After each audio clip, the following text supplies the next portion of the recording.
There it goes. Yeah. All right, we push the button, we do the thing. That's how we get the chicken wing. Yeah. We are the Podguyz Podcast, bringing it to you live as we do every Monday night, 10:15 Eastern Standard Time. We are way early, way early. Normally it's 10:15, Tony. What is going on? I know. Look, we have an amazing guest set up for today. We're going to get into who she is, what she's doing here. I'm Tony Kaz. Kevin Neary here. Of course, we have the ever-loving Picasso, the doer of all things doodly, the creator of all things cartoony, the insaney zany Les Barquet. And for all those that don't know what Sparky does here in the show, he doesn't normally talk, but he draws what we are talking about on the big board right there, right? Sparky says hi for all the non-viewing audience. He did put the H and the I together there, spelling it correctly for 172 weeks in a row. Speaking of anniversaries, Tony, this is your I didn't get suspended from Facebook second week anniversary. Holy crap! Yay! Oh my God. Jeepers. Claps all around. Just now, for a little update there, he did get suspended for quoting literally what Andy Dick said, and doing in real life in text form. But Tony, we got a Fort Square. We do. We have a very amazing guest this week, all the way from the main streets of Bangkok. Believe it or not. What? Bangkok, Thailand. Of course, the amazing Charity Owens. Thank you very much for coming on our show.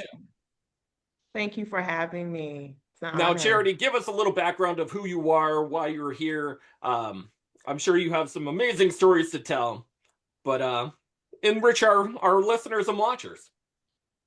Yeah, so I'm Charity Owens, originally from Atlanta, Georgia, migrated to South Carolina during the COVID time.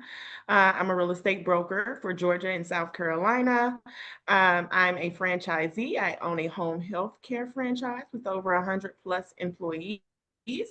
And I recently ran for State House Representative in 2024. You know, the big one with what's his name, Trump and Kamala. Yeah. So we were all in that hoopla.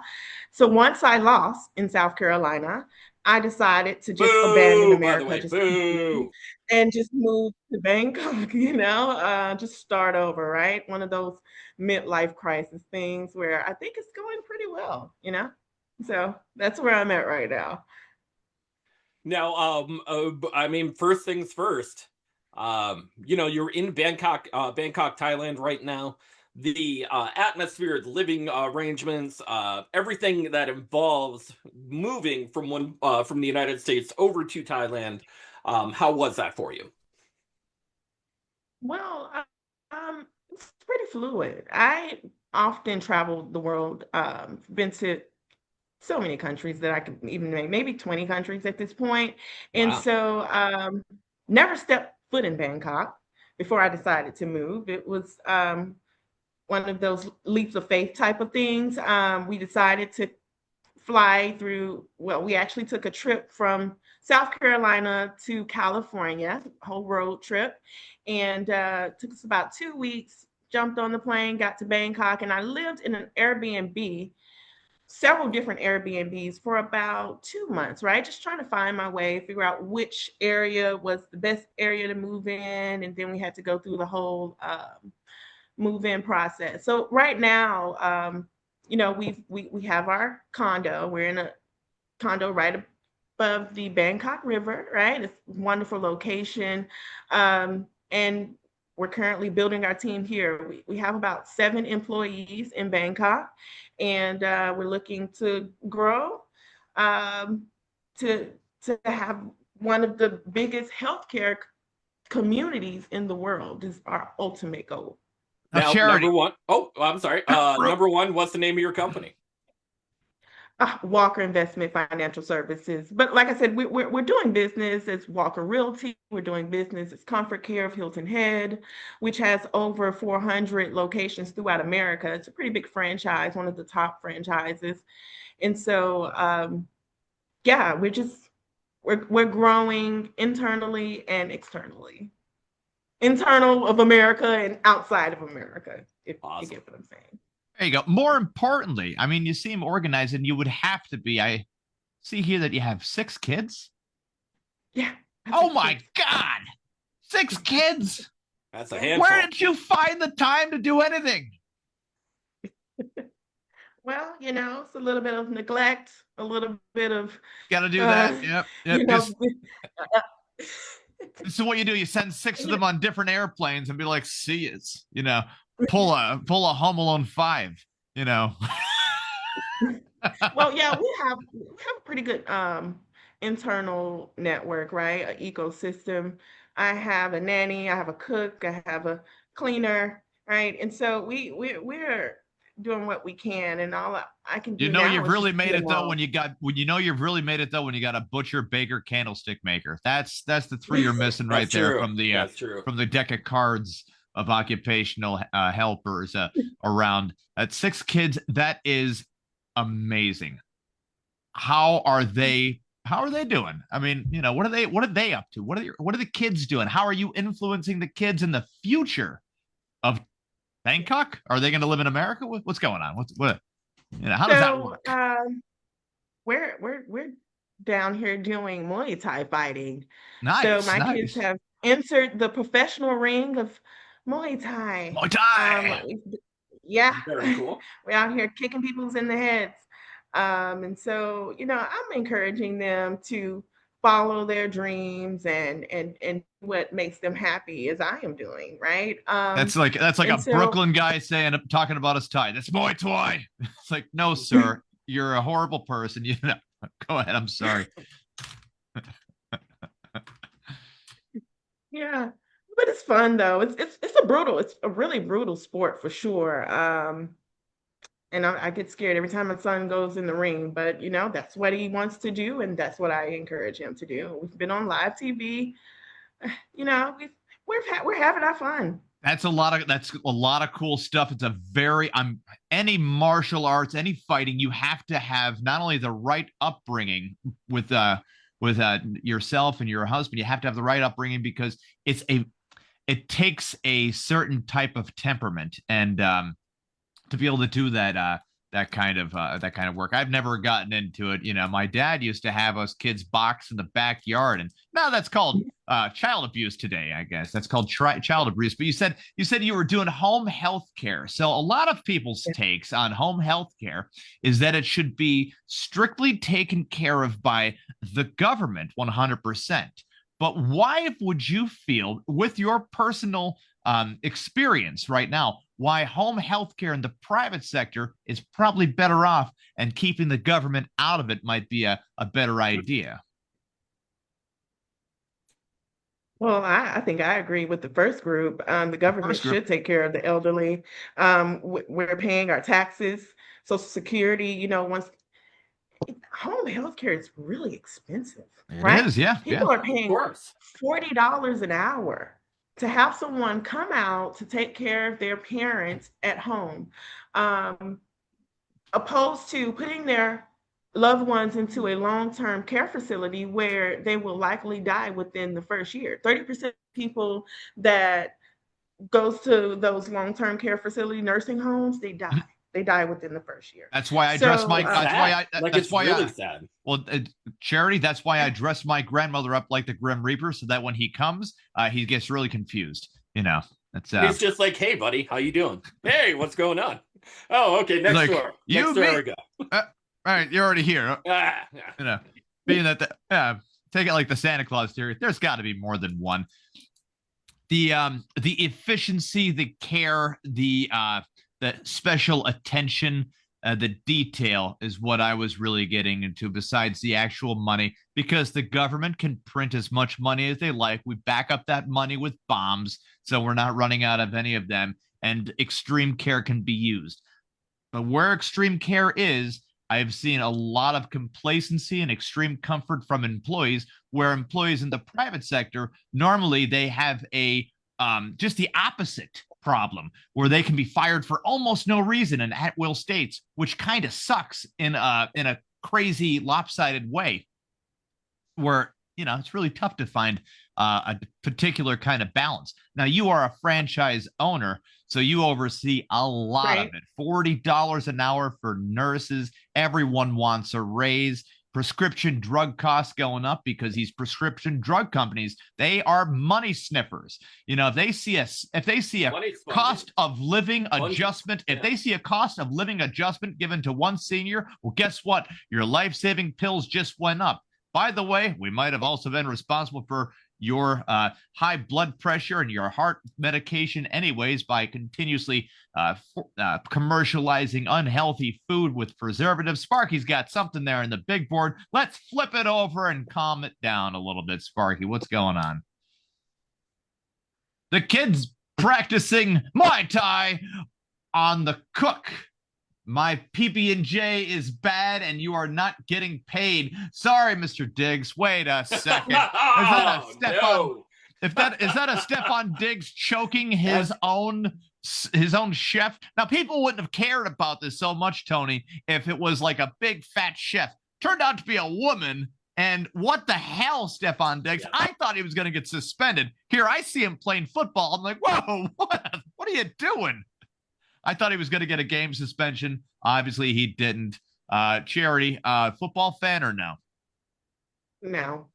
Didn't think so. Sorry. But he was playing football like it was just another day, just another Sunday. They're like, hey, Stefan Diggs, what did you do to your chef? You know, like, kind of tricky. Yeah. Anywhoozy. Charity, how do you feel about the not necessarily the dichotomy that comes between the United States and Bangkok, running a business out of the United States versus, of course, Thailand? Do you find it easier to do what you need to do overseas compared to in the United States? Well, to be honest, or do you feel like there's still more red tape? It's a lot of red tape for me over here, to be honest. United States, I know their program.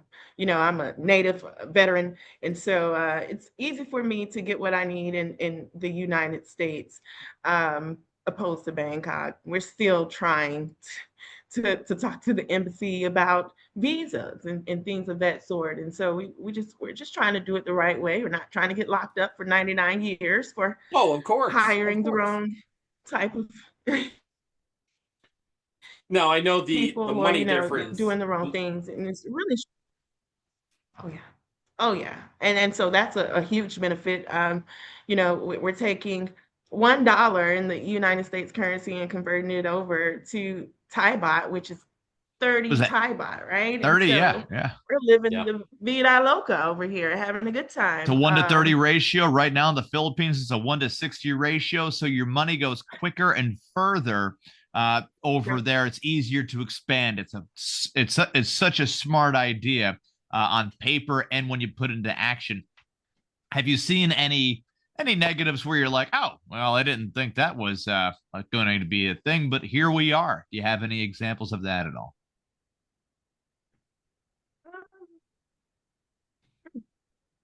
You try to complain and you would think about certain things. I would just say learning the culture, understanding the balance of things, and knowing that this is not my home, right? I'm not from here, and so I should be more open to their way of life opposed to imposing my way of life upon them, right? Being a mother with 6 kids in a condo was a bit strenuous, right?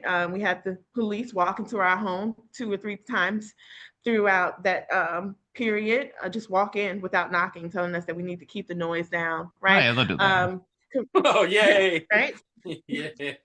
Hi, right? So just the little things and just trying to make sure that we're not being a nuisance to anyone, because I don't, again, want to get locked up or put myself in some type of situation where I can't get out of and having to rely on the US to get me out of those issues. So that's my biggest concern. Yeah, you don't want to pull that card like because what was it in was it in Bangkok with the stick that was what Singapore. Singapore. Oh, Never the mind. caning. The I'm Singapore close. caning. Yeah, the Singapore caning. That was a thing. You remember that or no, Charity? Huh? I'm trying to. I don't know how old you. I don't know how old you are. I was going to say somewhere between 25 and 170. You never know. I'm way off in your age, but you don't have a wrinkle on you, which is just outstanding. I'm looking through your photos. I'm like, and then I'm trying to do like the 6 kids. I'm like, maybe they're all young, but then you're like, no, my one's kicking ass with Muay Thai, and I'm like, the fuck's he doing with your tie? Yeah. That's all right. I have an 18-year-old. I'm 37. Singapore, 37. like, yeah, just Not living bad. in another country, Yeah. it's really hard. Singapore, you go over there, you smoke a joint of marijuana, you're getting Thank you. beheaded. Yeah. So you Yeah. just have to make sure that you are following the rules and The regulations. so the weird thing is that so they associate drugs, any drugs, with like they think that that's like the root problem with human behavior, and that's just a philosophy. I'm not saying it is. I'm just saying this is the whole thing, right? So they say that's the whole root of the problem right there. Anyone who's even involved or doing anything with drugs, they're probably doing something much worse, because the majority of blood type over there is universal donors, which when you apply that to being in the one area of the highest human trafficking, now you know where the organs are coming from in that. So if they sniff like, a little bit of pot, to them, they're like, well, that might be 7 kids taken by somebody who might be just also a drug dealer as well, sort of thing. So it feels like a big overreaction, but there's always a step-by-step of how they got to that reaction. And, Right. like that's how we're at right now in America right now. There is a lot of ICE raids going on right now. And then there's 2 sides of the media that also never help, ever help. You got Fox News, which obviously they're leaning one way. CNN, they're leaning another way. Your PBS is like, what do you mean we don't get billions of dollars? Dude, start a YouTube channel. I don't know what to tell you. You've been running telethons how long? Go start a GoFundMe account. You got to be screwing with me. It's like your friend that he needs money every time, and you give it to him every time, and then you're like, hey man, I heard you're doing good now. He's like, yeah, but I still would like billions of dollars. Like, yeah, fucking, I'm sure you would, man. Everyone would. You can get on your own feet. You can learn how to run a business, a public service business. After a while, people want to promote on that channel because everyone gets that channel. State fundings can even contribute to that. It doesn't have to be federal funding, but with PBS, they got used to the money, and then they immediately pulled the plug. They're like, well, then fine, we just don't do it anymore. Well, good. Get going then, because if you didn't do it when federal funding just got pulled, then you never wanted to do it to begin with. Get a YouTube channel, have fun with it, because that's what everybody else is doing. No one's getting their news from you guys anymore. MSNBC, whatever. I don't know what kind of improv bullshit game they're playing, but they're always at the same rhythm. If you notice, Steve Oberman never really left because his same rhythm went to Rachel Maddow. It's the same rhythm. And then when O'Donnell went there, guess what? He was subbing in and he still kept that same rhythm on the fucking cue cards. It's the same goddamn show no matter what. Is it fun to watch? You could watch it, but is it bullshit? Absolutely. O'Reilly factor. Bullshit? Absolutely. Fucking Tucker Carlson. Tucker Carlson reminds me of a guy that has literally had every opinion, okay? He has had every opinion. He's worked for CNN, he's worked for Fox News, MSNBC, and then during Fox News, he literally tries getting himself fired by saying, I know who killed Kennedy, and I'm going to relieve it right now. He starts saying CIA, blankety blank, doesn't give up the Epstein thing. Fox News is like, hey, we got a Tucker Carlson problem. CNN's like, we got a Don Lemon problem. They're like, why don't we just fire these fuckers? And they did. Tucker is doing his thing where Tucker is basically the bow-tied version, modern day, of John Stossel. Ooh, why do we need things anymore? What the fuck are you talking about? Why do we need schools? Because we probably want people to be literate for the most part. But schools have such an overreach anymore, and they don't really have a lot to show for it. Where they're, you got burnt out teachers and a poorly drawn up system and a teaching schedule that doesn't make any goddamn sense. And the first thing they wanted to pick at was fucking math that we were all starting to get. They're like, let's Common Core the shit out of these people. And then the kids are like, hey, mom, dad, could you help us out with our homework? And they're showing their mom and dad how to do Common Core. And they're like, you know what? You're just going to have to drop out because we're hiring at the factory and we don't do any of this shit. It's all Singaporean math now. We're moving to Singapore. You're going to learn how to sew, kid. And here we go. It says mine. I'm radicalized. Radicalized. Yeah, he went to Russia to get radicalized. I've been over to Russia too. You know what radicalizes you? When you're watching somebody take a shit in an alleyway too and eating out of the same dumpster that he's shitting. That's a new level. That'll radicalize you too. Hey, Tucker, you want to get radicalized? Get a real fucking job that your Swanson Family Food Company parents didn't push you through and said, oh, please don't murder my son. He's just being an asshole again. That's just Tucker and his world, and it's fine because anyone else wouldn't have made it if they didn't have that big booster. When I remember the movie The Jerk, Charity, The Jerk with Steve Martin. Are you familiar with it? So the startup of the movie The Jerk is okay. So the startup, Steve Martin plays a type of mentally handicapped person where you're like, oh, he's not all there, but he's kind of in between. So he is raised by a black family in Mississippi, and he thinks that he's just one of them, which is perfectly fine. But he starts off the narration by saying, I grew up a young black man, right? And you're like, whoa, okay, no, you didn't, whatever, right? So that kind of reminded me of when Donald Trump was talking about, I grew up just with a measly $10 million given to me. What the fuck are you talking about? This is not a small stipend. This is a small, a very small amount. No, it was super small. That is a good head start to have. And you got people with nothing and zero forever. Yeah. But you got to give credit where credit's due. We got people doing their taxes now, people I work with. There's this child fund going on right now, and hopefully they don't do like a changing of guards and pick that thing to take the money out of, but where kids, when they turn 18 years old, they'll have $10,000, whether they want to spend that on college or if they max out an orphanage and they can now put a down payment on a house. That's a great idea. It sounds like that's like an idea where it's like a holding bond for a universal basic monetization, right? Like it's a universal basic income at that one age. It's a big chunk, but you could always teach a kid, like say, hey, this is what you could do with it, A, B, or C, whatever, through a financial advisor, fiduciary, whatever. But I'm getting way off track there, Tony. I'm sorry. You went on the rant and you just didn't stop, and I didn't stop you. That's okay. That is. We're gonna rope you back in, though. We're gonna rope back in Charity. I'm roping back in. Sorry about that, Charity. We're roping back into guests. We're fishing around. Yeah, we're fishing. We're going back. Like that rabbit hole you just went down. I really respect that idea that you just came up with. Not sure if that was a new one or on the spot. No, that's actually something you thought about, but I like it. This is actually going on right now in America. People are like, what's this new thing on our taxes? This is a real thing that's happening. That was This was in the big, beautiful bill and processed and all that nice stuff, right? Okay. So now it's an actual. I abandoned America a long time ago. It's an actual reality. No one blames you for abandoning America. Yeah. I'm about 7 years from abandoning America. We got a little girl over here. She needs to learn how to go to a charter school, read, write, and then the history lessons that they teach over here. It's all wrong. First of all of it is wrong completely.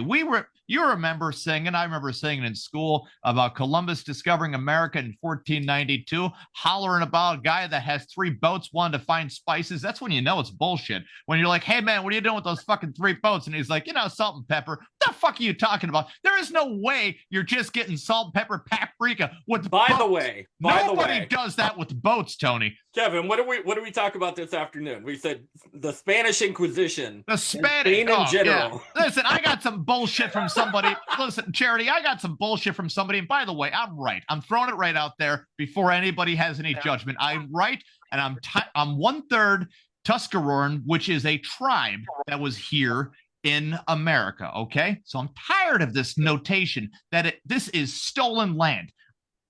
So this is what happened. Kid says to me, he's like, oh, I can't believe this is all stolen land. I said, what are you talking about? He says, colonizers came over and stole the land. I said, well, who did the people buy it from that had it, like here to begin with? He's like, well, they didn't buy it from anybody. You're goddamn right they didn't buy it. It is not stolen land. You fight a war, you conquer certain pieces of land, and then you agree from that point on. Is it barbaric? Is it poor behavior? It's a lot of negative things. Absolutely. But what it's not is it's not stolen. You break into somebody's house, you steal something that they bought. That is theft. I'm tired of an accomplishment. That is stealing. It's an accomplishment. And he says, you won't see that from any other. This is what he says. He says, you won't see that from anybody else but white people. I said, holy shit, man. I said, have you ever heard of Spain? Because they went buck nutty in the whole world. I'll give you a nice example. All of South America, by the way, never spoke Spanish until the Spanish came by and conquered land and said, hey, all of it, you guys are going to be there. There were 4 countries in Mexico. There was Italy, England, France, and Spain. Okay. That was the original melting pot right there. And then they lived amongst each other with certain native tribes. This wasn't just some kind of cartoon bullshit where we came over with George Washington and said, this is our shit, and started blowing fucking people up. That didn't happen like that. There was an integration process. Hell, there was 13 presidents before George Washington was even president during the Continental Goddamn Congress. But this Charity is the conversation I'm trying to have with somebody that just throws it out there, and then right when he gets backtracking, he says, well, ICE is trying to get rid of everybody. So what the fuck? You can't just go from that to ICE is trying to get rid of everybody. Are you out of your mind? I've been through the immigration process. It is tedious, expensive. There's a lot of bad stuff about it, big time. But what it also is, it's accommodating to late paperwork. It is very accommodating to late paperwork. And I mean, they have 18 different stages of late paperwork for people that want to make sure that their shit's together. Also, police are not perfect. There are some imperfect people with badges out there, and then there are some holy shit, this guy needs a raise sort of badge out there. Yeah, I've run into a very happy McDonald's worker where I'm like, oh my God, I feel like I'm actually getting 100% real beef sort of thing. Quality and then there's just the opposite scenario right there. So everyone isn't out to just be an asshole and fuck up their jobs and be like, oh shit, wrong guy sort of thing. That is seeing things the way you want to see them, one-sided, and that's hearing things that if people are just getting one side of the story and that's all they're focused on, well, that's too close-minded for me to have a conversation with. I stopped myself. I'm like, you know what? One of my friends came up. He's actually of Mexican descent. He's like, man, he goes up to Mike. He says, man, you need to read a fucking book. And he's telling about Mexico with his hand, right? Like he's doing the whole old man hand thing. And I'm like, I'm gonna walk away on that note. I'm gonna sneak the fuck out of here on that one. But Charity, you ran for Congress. Tell us a little bit about your experience with that. And your platform as well. You strike me right off the bat as somebody who is so extremely organized and well-read right off the bat that you could take the pros and cons of any scope of any policy and see right through the bullshit and just be a common sense kind of person. But could you tell us the process you went through, the A to B to C, because our viewers out there, these are the type of viewers that are interested in that kind of stuff, because you learn something from the Podguyz podcast every now and then. And then we're educational. And then Sparky draws a picture of Madonna shitting on somebody, which is fine, and just brings us all back into a little bit of reality. Brings it all back down. Yeah, to not take ourselves way too serious. Yeah. So initially, I had my own thoughts about what I wanted to do for South Carolina, Bluffton, Hilton Head. They were all the way off base. So what I did was I called almost every single person in my district, about 35,000 people, and I asked them what did they need. And it all boiled down to healthcare. right? What a coincidence. We didn't have urgent care needs in the area. Majority of our district was over 65. And, when they are having heart attacks, they're having to get in the ambulance and travel 45 minutes away, right? And so there's a major discrepancy in our area, in our district, and just wanted to help. Another thing is that South Carolina is number 49 in the national school ranking, but we're number 6 in all around gun deaths, right? It's a little upside down. And so, we wanted to improve our schools. The children are future. And so we wanted to kind of concentrate on that and the guns, right? I'm a veteran. I have a gun. I have 2 guns, right? But we're having issues with these mass killings. And so I believe in gun control. I mean, there's a swinging that's a swinging door statistic right there, because if they're 6th in gun deaths, these guys have to have some good aim. Just throwing it out there, because these are fatal shots. They could just be like, number 1 in attempted murders, and you're like, hey, what are these guys doing? He's fucking around. But no, I'm 49th. I guess they're right. They're slightly ahead of Mississippi when it comes down to it. Yeah. Sorry, Tony. I kind of yeah. A state a little bit too behind that they literally had to make a song so they knew how to spell their own state, which is great. True, by the way. Now, I find it I find that alarming, really, with those staggering numbers. Is that due to what is that due to? I mean that very vaguely. Yeah. But is that just due to like a weird population? Is it like within a certain age limit? Is it where are they getting the number Hilton from? has very much a high, like a high money area. Yeah.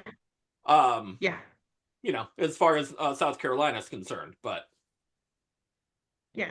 So I was blessed to migrate to a more advanced side of the state, but other parts of the state, majority of Black areas are lower, right? And I would say the reason behind that would be the curriculum and the teachers, as well as a mixture of in-home lifestyles, right? We have to just be honest about the entire situation.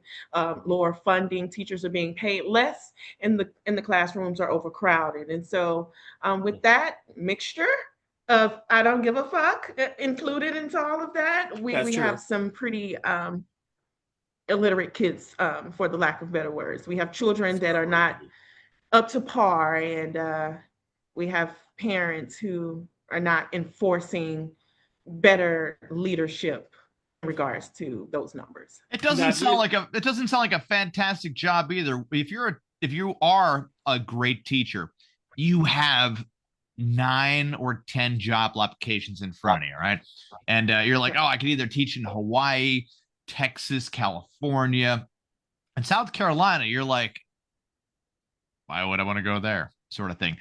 The cost of living in South Carolina, dirt cheap. I mean, very affordable all around for a good reason. Reasoning. Do they not need car insurance for a while? Is that a thing? Am I wrong on that? Yeah. And by the way, I love that about, because insurance companies, when they're coming up with these numbers, I'm sure they're doing their due diligence. But when I get car insurance and somebody asks me how far I travel, I say I fucking walk. What are you talking about? This car ain't going anywhere. Like, give me the cheapest version of what you got. I'm paying for an accident I didn't even get into yet. I feel like that should be handled by the state. So that way we don't have people with their privilege or right to drive there. It's a privilege to drive. So that way there's more forms for people to entrap themselves with inspection stickers, registration stickers, driving a Hyundai or a Kia and just breaking down all the time, just those random things happening. Tony drives a Kia. Sorry about that, Tony. No, I love it. It hasn't broken down yet. It hasn't broken down. Never. My God, I have a Honda. That's all it does. It breaks the fuck down. I drive a Porsche. You got a Porsche? Oh, yo, that's awesome. Oh, is that all? One of my favorite cars. Get out of here. You drive a Porsche. No wonder the cops are walking in there making sure you're all right. Like, hey, is everybody cool? She's in a condo in freaking Bangkok. Yeah, Charity, did you there's write the- any books? You need to write a book. Did you write a book yet? Well, you're 37. You're very young, to be writing a book. Did you write any books yet or no?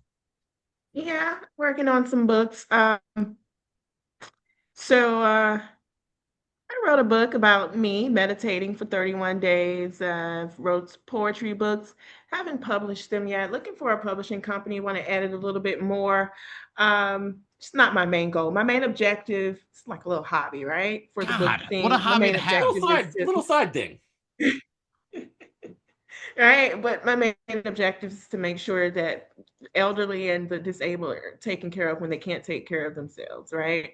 The majority of the people in our area make around $90,000 a year. I'm in Bluffton and Hilton Head, right? So that's our average rate, right? And so we don't have to worry about Medicaid, but there is a small gap of people.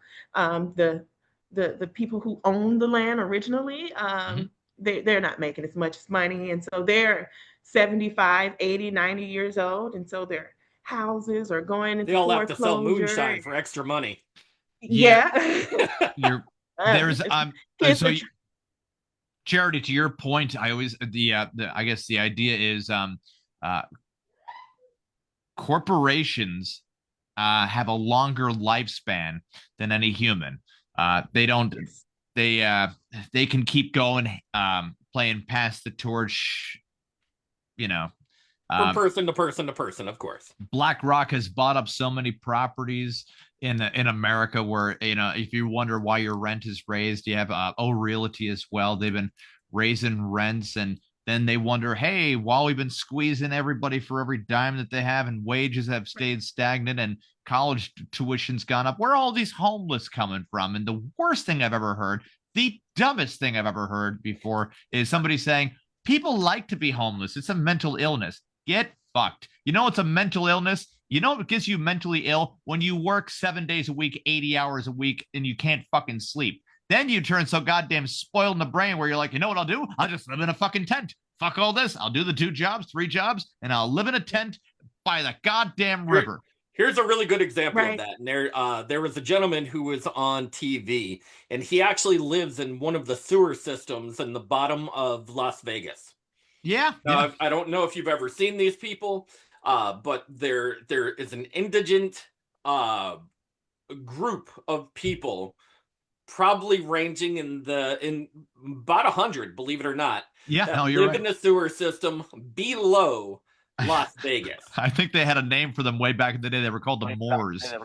Yeah, maybe. They would come up every now and then. And this So gentleman, I know the who- Moors. not quite the Moors, I'm the Moor. but not the Moors, but very, very similar. And this gentleman was talking about how he had a position as a head chef for one of the casinos, of course, in Las Vegas, and he was making a 6-figure salary. And he said, "Yeah, man." He's like, all of a sudden, I just made one big accident. I made one big mess up, and he wagered one of his paychecks and lost his house for gambling itself. So he said, I turned to the sewer in order to kind of make a living and kind of do what he needs to do.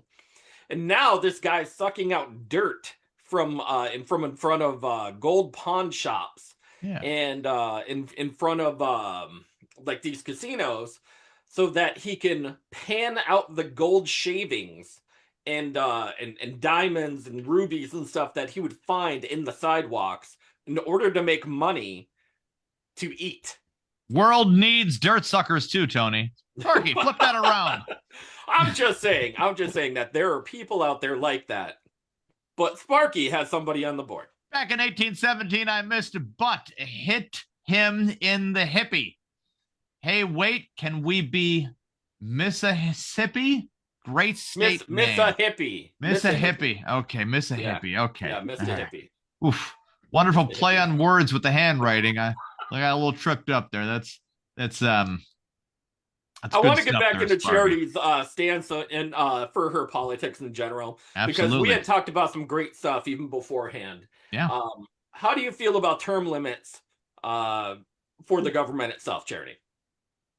Well, I absolutely believe that no one person should be in office for over a certain period of time. Now, what that period of time is, we have to come up with a solution as a whole. It takes a few years to implement policies and to make a real change. And so I And my definitely question agree is with why? why, and it's because of the system, right? Boom. Just The system yeah, sucks. yeah, And I've it talked does. to other representatives, and I've talked to senators for my job. I interact with a lot of people, and I talked with a former House of Representative member, and me and her had a great conversation about how there's a tit for tat system in politics, and unfortunately, it takes years to do that tit for tat system for you to actually get ahead with your ambitions of doing better for the people. I have a different take Right. on this, and it's a very unpopular opinion, but it's a little twist. Okay. Okay. I would say stay in office as long as possible, but on the contingency basis that you are on a term limit from your donors. Your donors are only allowed to donate to you for 15 years. Anything more is bribery. Can we call it that? So any more than 15 years of donations, whether it even be from a commercial or whatever, that should be counted as bribery. Anything more, because the politicians, you can get a good one, right? But then they get really spoiled because they keep getting money, donated to them constantly. Super PACs are crazy. It's a tough time, right? And then if you are reelected, you got to get on that phone and keep, hey, I wish you could vote for me, blah, blah, blah. You turn into a bad furniture salesman, only you're selling yourself while sitting in some uncomfortable chair in Washington, D.C. So I think there should be limits, yearly limits on who we can donate to directly. So that way, if somebody is at their end of 15 years and they're going on to 16 years, right? And they beat the person that was getting the donation money anyways, then we got somebody that isn't bought and paid for anymore officially. And all it took was 15 years. Hell, make it 10 years for all the fuck I care. It's just when you see somebody who's capable, like say it's an old guy, right? Fixing furnaces all day. You don't want to tell him, hey, pal, your term limit's up. Get out of here. You ain't got no reason to live now. But if sometimes you'll find the most experienced lawmaker can know, like people, you don't want like a bunch of sneaky scumbags just waiting for a good crew to just die off or be forced to retire.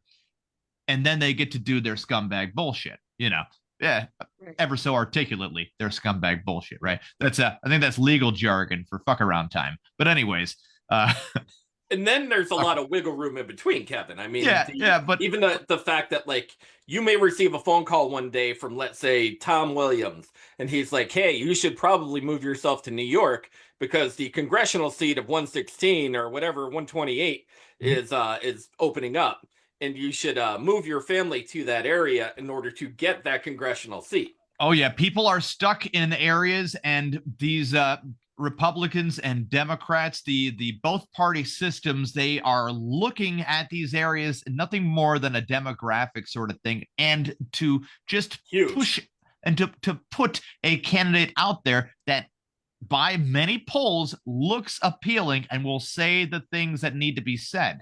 Then love it on the string theory. You strengthen your odds, pump a little bit of money into the idea, and you might have something going on. We had we had situations like that happen throughout history. We had most recently Dr. Oz versus Fetterman, and Fetterman, I voted for him because he at least said that he was going to debate, and that's a nice thing to do after you take a stroke. He didn't have to.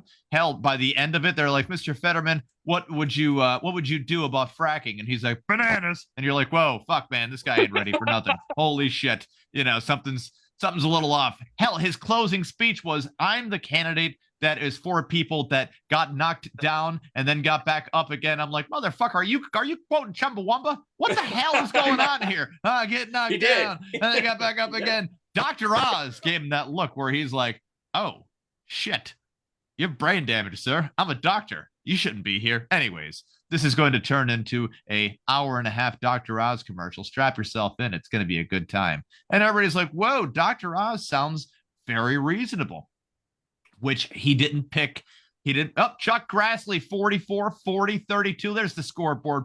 Sparky's got. Chuck Grassley was the Iowa senator that wanted there to be a mandatory fine, a mandate in the healthcare bill, the Affordable Healthcare Bill. Now, here's a fun fact. The Affordable Healthcare Bill is, and Charity, you might know this, identical to Bob Dole's plan in 1988 to 1992. A Republican. He ran on this for years and years and years. The Clintons had a different plan. They had that card commercial. If you remember, they had a commercial where you would get a healthcare card where even if you didn't have insurance, you would always just have that card anyways. No fine, no worries, much better plan. Of course, Newt Gingrich wanted to be a horrible scumbag and just throw a whole bunch of money at commercials where somehow husband and wife are sitting at a table, right? Oh boy, this is a great commercial. They're sitting at a table and they said, oh my God, we're going over these healthcares and this healthcare sheet. And boy, would it be better if we just had a choice? Remember when choice was a thing? And I'm thinking to myself, no one the fuck does that. No one gets at a table and they're like, honey, I know what you're thinking. Let's go out and have fun tonight. Instead, we got a table full of healthcare options to go over. I know, light the fucking candle. Nobody does that. That's not a feasible thing, but it was a well-produced commercial enough where people could imagine themselves as a better person, a more responsible person. They could imagine themselves as that couple right there, even if they're single. They're like, that could be me discussing healthcare with my wife. If I wasn't such a piece of shit every day, that could be me. You know, I could be doing Welcome that right to now. America. And you know what the worst part about that situation is? I would have the same problem they're having. Not enough choices. Dude, Bernie Sanders made one nice little snippet and then basically sold out everything that he's ever had to do with healthcare, period. Okay. He had one nice little snippet when he says, there is only choice when you have the money to make the choice, because Ted Cruz is an easy scumbag to debate. Anyone can debate him. All you have to do is bring out a better book than Green Eggs and Ham, and you could have the guy stumped, because he literally did that with the healthcare bill. He brought out Green Eggs and Ham. So I wrote the joke. You know what? If you were on life support, you know what Ted Cruz would do? He'd read a fucking Dr. Seuss book and wait for you to die. That's what he would do. That's his extent of care. When there's snow in Texas, Ted Cruz takes a plane to fucking Bahamas and says, why doesn't everybody just go here? I'm having a great time. What? He's a weasel-faced little fuck. Can't stand him. There's people dying. I'm on a beach. Him and Ben Shapiro make the perfect punchable face if you blend them together. You're like, whoa, man, I am not a violent person, but here we go. Ted Cruz was able to make Donald Trump look like a victim by posting Melania Trump's nude photos and saying, there's your next first lady. And that's a scumbag move to do. Are you telling me that her profession as a model while doing a nude is a whorish act? Did you see her sucking a dick up there, Ted? What the fuck is wrong with you? Here, Donald Trump has an articulate response back, and they say, hey, Don, he's going to freak out. Hey, Don, what do you think about Ted saying that? And Donald Trump said, oh, well, it was art she was doing, and she's beautiful. Holy shit. What an adult response right there. And he says, by the way, I've seen Ted Cruz's wife. Looks nothing like Melania. And then he tried playing victim. He's like, you leave Heidi out of this. Ted, get the fuck going. All right. You're the one that started this little kick up in the dirt. You know, Ted Cruz is the kind of, we know who Ted Cruz was in school. Okay. This is who Ted Cruz was in school. He's the person fucking snitching on people. And he's like, I don't know why everybody hates me. Fuck you, man. Everybody hates you because you're a dirty little snitch. He would have fucking sold out Spider-Man. He's that guy in the movie. We know it. Sorry. Hate the guy. End of story. What a piece of shit. You know, Ted Cruz, you should come on the podcast so you can just know how everyone already knows who you are. You know, go hang out. Not to name names, but being in politics as you do or as you were, was there anything in particular that you hated that you had that was such a hard pill to swallow that you had to do that was just like, ugh, I need to do this, but I don't want to, but I have to?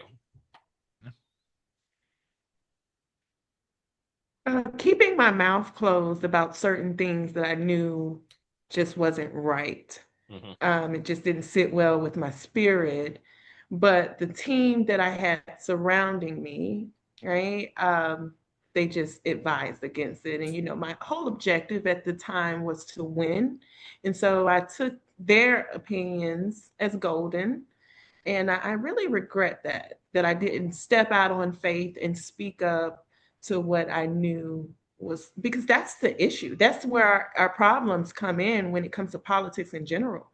Everyone's it's a So fake. closed society. They're shut lip. No one is exposing.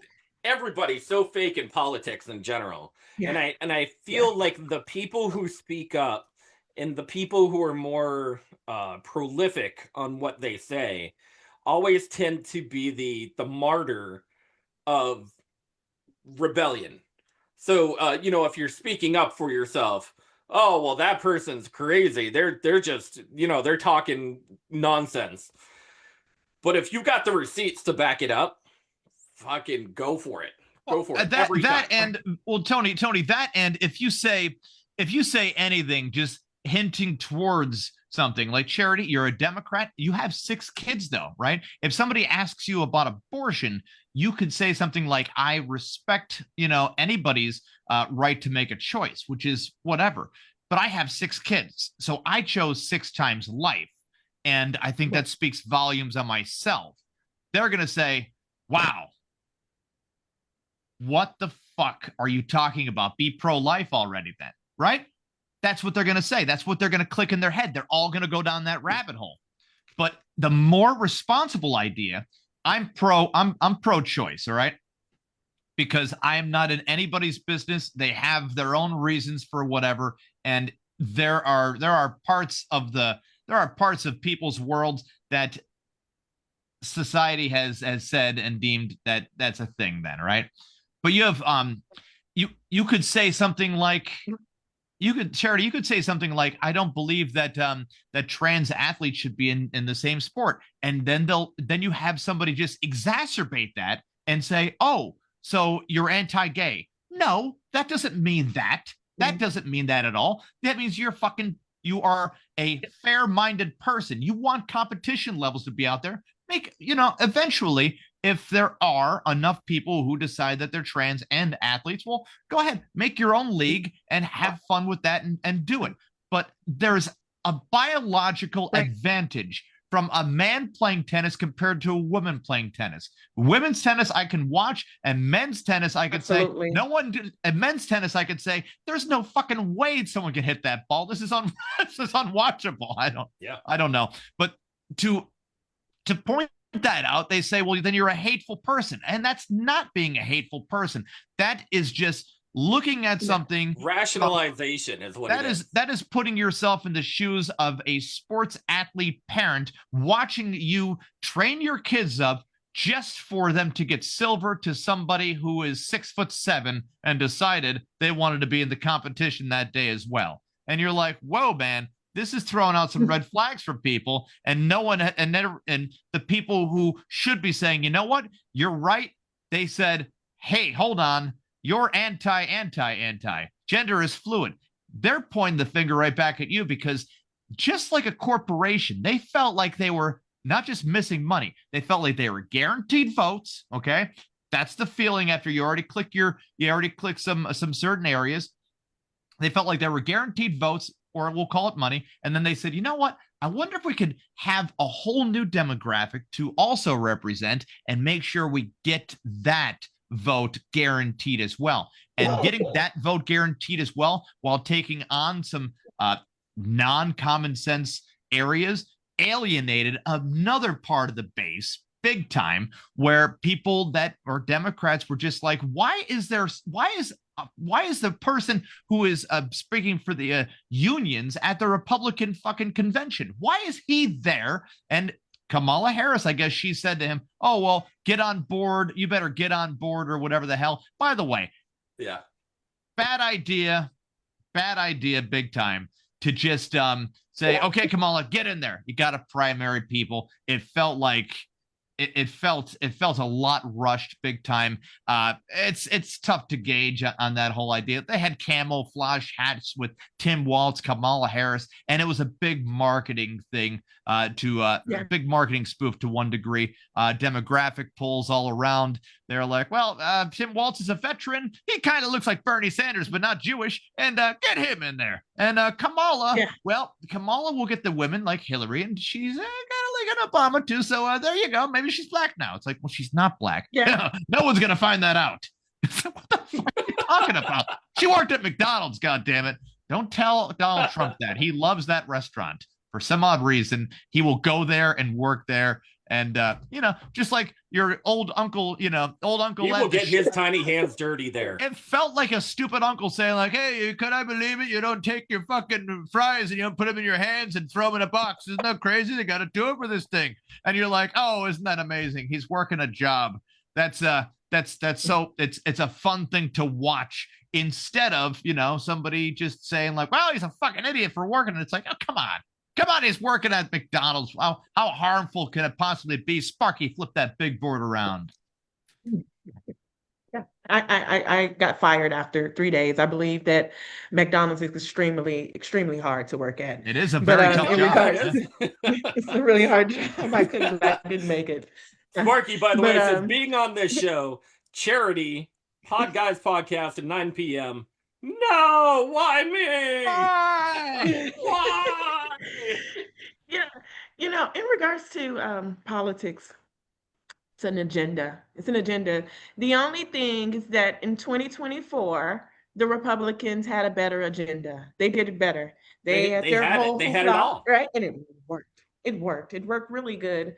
We were scrambling, even behind the scenes, right? They have these pinpoints, there are these talking points that they want us to focus on, but I do not believe that it's actually resonating with the people. The constituents were like, what are you talking about? We need better roads, right? We need more hospitals. Are you talking about men's and women's restrooms? So they were out of touch. And I just pray that this next election coming up, that we find more balance and more authenticity. We actually need to connect with our people to see what they need, right? Opposed to coming up with our own abstract thoughts. Like you said, we're targeting certain bases, LGBTQ, the Blacks, the Latinos, the whites, the hippies, all of these different demographics. You see the way that MSNBC was covering that whole entire election. This is. I mean, you were in the thick of it there, Charity. So what language they were using. I was offended. I'm like, holy shit. If I ever use this, I do stand-up comedy. If I ever talked like that on stage, I'd be known as the most racist fuck around, because this is how they were going. They were saying like, all right, so we have educated whites over here. Now they might be voting for Harris. And then we got uneducated blacks over here. They're probably going to vote for Harris too. And the educated blacks, guess what? They're voting for Trump. We don't get it why, but the exit polls are show. What the fuck are you talking about? Why are you call? There it is, Sparky. Sparky got the crayons correct. He called every state correct that he did. That was Sparky's map, and no one picked up on it. I said, Sparky, that's a lot of red going on there. He's like, yep, that's what's gonna happen, and it did. And it did. But the language being used is kind of offensive. I think we need to get to a point eventually. And it'll almost happen. I mean, it might not, because there's a lot of bad players involved that count themselves as good players. For the love of God, Al Sharpton was on, what was it, the Downey show for the longest time. So it was basically it was basically Donahue on steroids. Have you ever seen the Downey show before, Charity? Oh. Okay, so this is where if you're wondering, it's very much like Maury Povich, very much like so it's kind of like a Jerry, it was kind of like Jerry Springer, right? This guy Downey, he was not Robert Downey, but he was an old like 50s singer or whatever. He tried getting into that, but the whole thing was gone. And then he had a pitch where he could play this talk show host who was just out of his fucking skull sort of thing, yelling at people smoking cigarettes, blowing smoke in their faces. It was something to watch where you're like, what the hell's wrong with this guy? Then he finds one of his best friends. He sees this guy downtown just nonstop talking about racism, calling people in the crowd racist who are black too. I mean, he's going crazy. That person was Al Sharpton. So he's like, hey, I want that guy to come on my show. I want him to talk to Klan members. Holy fuck. And they found some real Klan members and real Al Sharpton, and it got Jerry Springer wild sort of thing. And I'm not talking like, oh, hey, we'll keep them over here. He's like, get them as close together as possible. And he's getting in there, asking them questions like an asshole, too. It's the most obnoxious TV you'll ever want to see. It is a great thing to watch if you want to watch the invention of clickbait, okay? Because this is how they lured people in, where, you know, people are like, we're smarter there was than Donahue, Geraldo, there was the chick with the red glasses. Oh yeah, Sally Jesse Raphael. And don't forget the Maury Povich, where they're like, all right, in this envelope, we are going to find out if that man who's the father. And you got. Of course, clickbait TV. I feel like the main constituents of Republican versus Democrat in general have, and you're absolutely right, they've lost touch of what they need to do and who they need to talk to. But I think society in general has also come to a point where there's too much diversification in between the steps in order to classify. And it's not a classification of people. It's just the reaching out to people in general. Nobody knows how to talk to somebody. You have all of these not necessarily kids, but, you know, teenagers, people in their 20s and 30s who have disassociated with society as a whole. And I don't know if you've ever seen these particular kids, but they are. It is crazy to have a conversation, if you can even have a conversation with any of these people. Now, that's the type of people that you need to pull to the polls as well. And none of the younger generation in between 20, 30, 40 are coming out to the polls in high numbers. And even back from the Obama days, where Obama really nailed a demographic.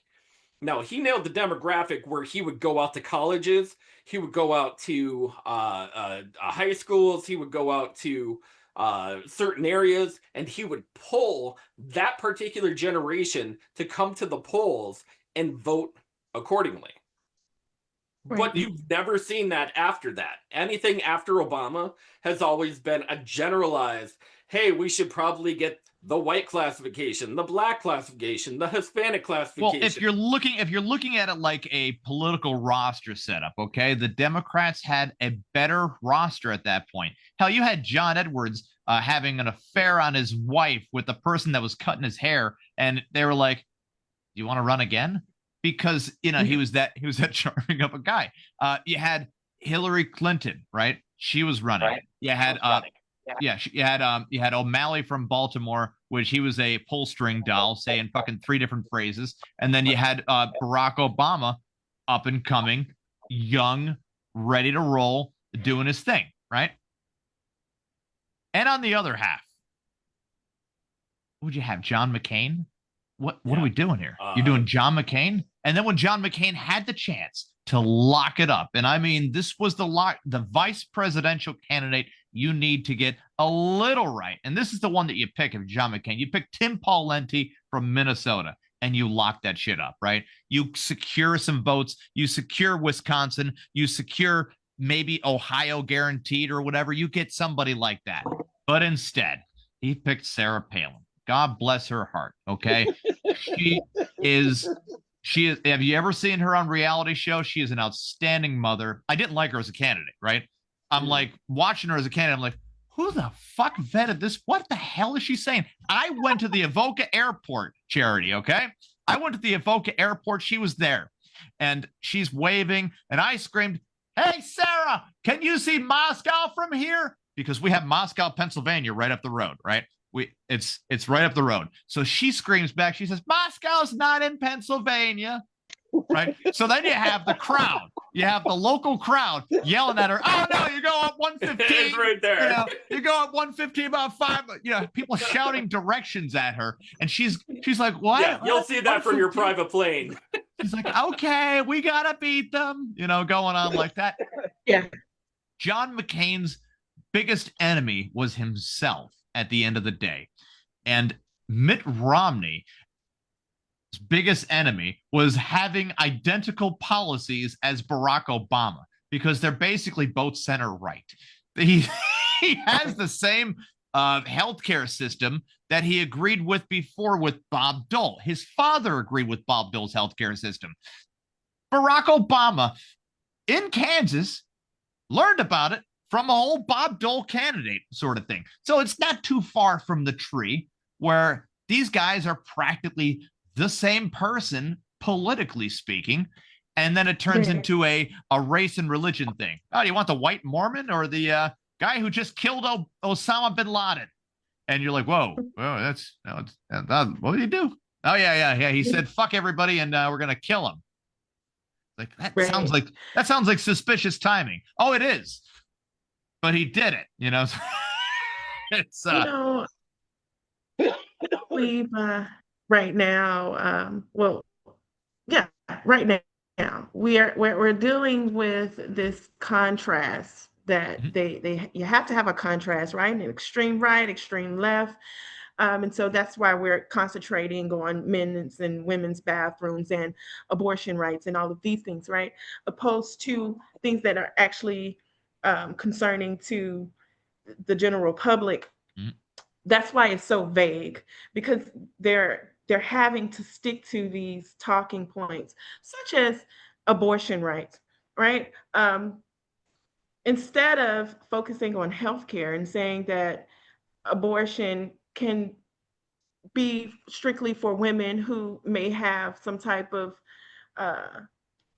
condition where if they continue the pregnancy, they may die, right? Because that is a reason for abortion, right? Not because you, for the lack of better words, fuck someone raw the last night and now you're pregnant and you can't get a plan B. I love it, Charity. You don't want to fuck anybody raw, then you don't have any plan B. You also have those scenarios where you have one couple can't get pregnant, they're trying their best, right? I love a Charity right now. And then you have a Charity that was amazing. So and then you have another person where she's on like the 4th abortion. She's I was taking the bus, right? And I heard somebody talking on the phone, and she was screaming. She says, oh yeah, I told him if he doesn't buy me this and buy me that, I'm just gonna abort his baby. Yeah, they'll let me have it. I'm 8 months. And I'm like, what the fuck what kind of tool, what kind of people have we become when that is what you're using against somebody so that way they can buy you something? You're no better than who you talk about hating, where you're like, oh, those billionaires sure are greedy scumbags. Meanwhile, you would do anything to screw somebody over for the assistant manager job at a Burger King. It's the behavior that is really tough to get out of people, because it's been rewarded too much when they're like, I like that person, she's ruthless as fuck. It's like, dude, and that's kind of a reflection on what we are as a people, almost. Well, Kevin, as a people, I think you get to a point where, much like a lot of people, you need to wrap it up. Just wrap it up before you tap it, because before you tap it. Wrap it before you tap it. Words of wisdom, Ludacris. Words of wisdom. Thank you, Ludacris. This anti-abortion message was brought to you by Ludacris. Too fast, too furious. Today's show is brought to you by Plan B.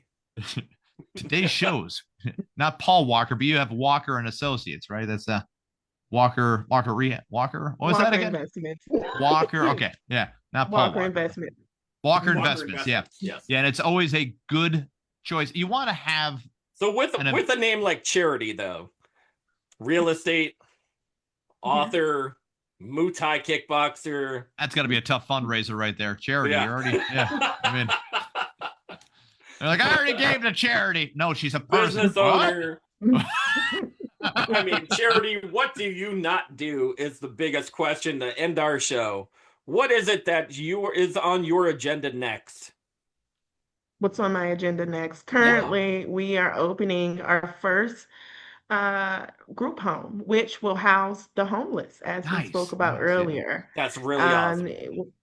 Yeah, we just purchased our first home in Beaufort County, South Carolina, and we're just trying to get these disabled veterans, mental health patients. I have a visitor, sorry, and disabled individuals. You should bring the into little a one into the stable picture. That's environment. okay.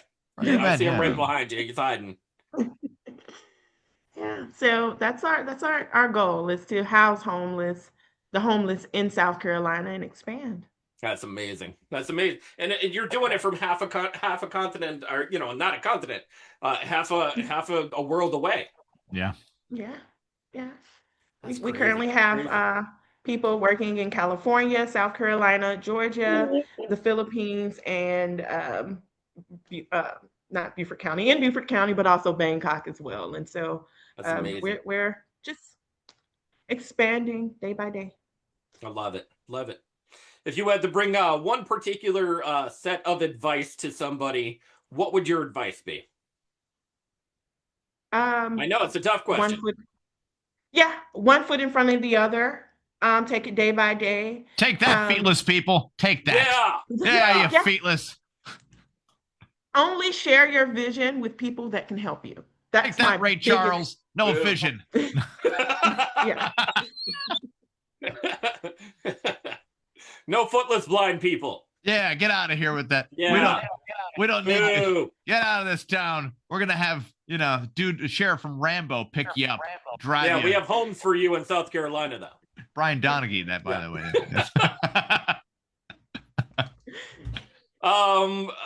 Charity, if people were going to reach out to you, or they were going to, get in touch, how would they do that? Well, we have social media. I have a phone number, and as well as a website. You can contact me on any of those platforms. Charity Owens, my first name, last name. So my social media platform, as well as my website is Hilton Head at comfortcare.com. That's my email, right? And then we have Comfort Care under Hilton Head. We have over 400 locations throughout America. And then my phone number, I'm available 24/7. We're always having assistant on the phone, answering the phones. It's 843-505-7887. Call me. I love it. Outstanding. I love it. Charity, thank you very much for taking the time to come on our humble show as well.